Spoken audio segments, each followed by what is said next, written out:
Herkese merhaba, kanalıma hoş geldiniz.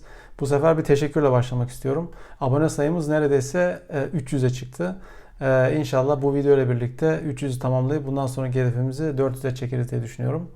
Alfabeye devam ediyoruz. Bugün D harfindeyiz. D harfinde maddemiz döner. Almanya'dan bahsedince tabii dönerden bahsetmemek mümkün değil.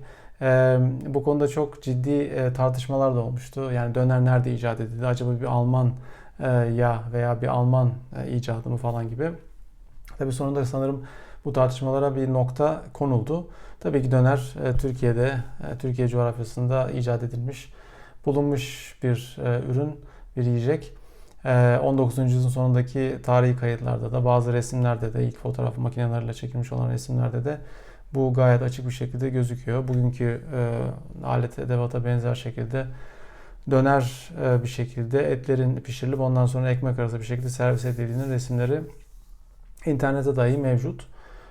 Almanya'ya ne zaman gelmiş bu döner? Almanya'ya 1970'lerde gelmiş bir dönercinin başlatmasıyla ve sonrasında Almanya'nın her yerine yayılmış. Halihazırda bugün Almanya'da 18 bin tane dönerci var. Bu inanılmaz bir sayı.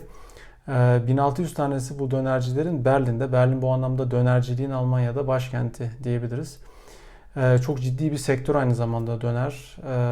Yani fast food sektörüyle, ki ben döneri fast food olarak görmüyorum. Hem kalite itibariyle hem ürünün hazırlanışı itibariyle çok ciddi arkasında bir hazırlık var. Fast food'la yarışabilen ve onları aslında zaman zaman geçebilen bir ürün. Yani McDonald's'la kapışabilen çok nadir şeylerden bir tanesi döner Almanya'da. İnşallah bu yarışta daha da iyi noktalara gelir ve inşallah yerini tesciller diye düşünüyorum. Tabii Türkiye ile verileri kıyasladığınızda Türkiye'de 30 bin sanırım dönerci sayısı, ama tabii o çıkış noktası. Türkiye'de daha fazla dönercinin olması gayet doğal. Bu verilere baktıktan sonra şunlardan bahsedeyim. Yani farklılıklar nedir varsa eğer. Bir kere telaffuz. Kelime Almanca'da döner olarak söylenmiyor. Bir şekilde yazımını Almanca gördüğünüzde bunu döner gibi okumadıklarından telaffuz bir şekilde sapmış vaziyette. Yazılımı hala, yani yazılışı aynen korunuyor döner. Ama okunuşu Almanya'da döner. Yani artikeli de der, döner. Bizim için komik bir telaffuza dönüşmüş vaziyette kelime. Tabii kimse kafa yormamış. İstenirse aslında yazımını değiştirip döner şeklinde okunacak şekilde yazmak mümkün olabilirdi. Ama ona kafa yorulmamış. Kelime bir şekilde yanlış telaffuza oturmuş vaziyette sözel dilde. Telaffuz konusu bu. İçeriklere bakalım. Türkiye'de döner genelde daha sadedir. Almanya'daki döneri gördüğünüzde aslında insanlar ilk başta, Türkiye'den geliyorsanız şaşırabilirsiniz. Çünkü pide içerisindeki döner, pide yaklaşık olarak aynı. Et az çok aynı diyebiliriz. Yani sadece dana etiyle olanlar var. Tavuk etiyle olanlar var. Tavuk hindi karışık olanlar var. Et içeriği bence çok farklı değil, ama farklılık şurada başlıyor. Soslar, yani Almanya'da sos neredeyse standart diyebiliriz. Sos ve salata, yani o bildiğimiz pide dönerin içerisine sos ve salata ekleniyor. Bu şekilde tabii Türkiye'deki dönerden çok daha sağlıklı hale gelmiş oluyor Almanya'daki döner. Bunun dışında ekmeksiz döner, döner box denilen kutu döner şeklinde de getirilmiş. Ekmek yemek istemeyen ama döneri patatesiyle, salatasıyla, sosuyla yemek isteyen insanlar döner kutusunda dönerlerini yiyorlar. O ekmeksiz olduğu için aslına bakarsanız besin değeri itibariyle daha da sağlıklı bir noktaya getiriyor. Bu konuda işte porsiyon döner vesaire, bunlar benzeşse de gene de sos ve salata ilavesiyle birlikte döner Almanya'da Türkiye'dekinden biraz daha farklı diyebilirim. Bu konuda çok komik bir hikaye de var. Sanırım bu bayağı bir video konusu da olmuş bir konu. Dönerciler veya dönercilik artık Türklerin tek elinde değil. Yani yabancı kökenlerin birçoğu, yani dönercilere baktığınızda birçok farklı uyruktan insanları görebiliyorsunuz. Ama çalıştıran insanların Almanca seviyelerine baktığınızda hemen bir şey gözünüze çarpabiliyor.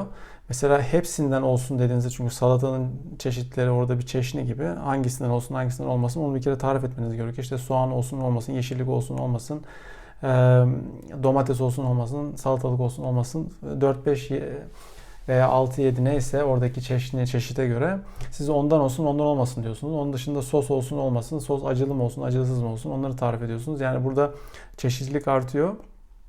her şey hepsinden olsun demek istediğinizde normalde doğru Almanca ile mit allem demeniz lazım. Yani mit allem her şeyle olsun. Almanca'da bu datifle çekilen bir şey.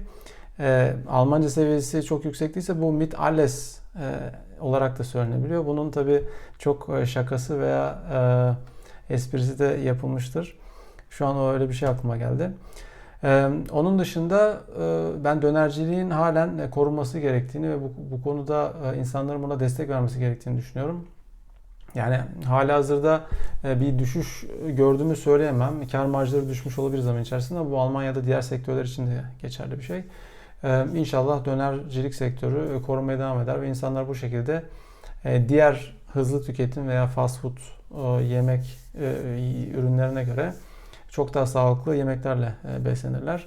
Yani içeriğine baktığınızda taze salatalarından tutun soslarına kadar gerçekten çok sağlıklı yiyecekler bunlar deyip noktayı koymak istiyorum. Tekrar size abonelikleriniz için, destekleriniz için teşekkür ederim. İnşallah en yakın zamanda daha da yukarılara bu hedefleri koyacağız abonelik konusunda.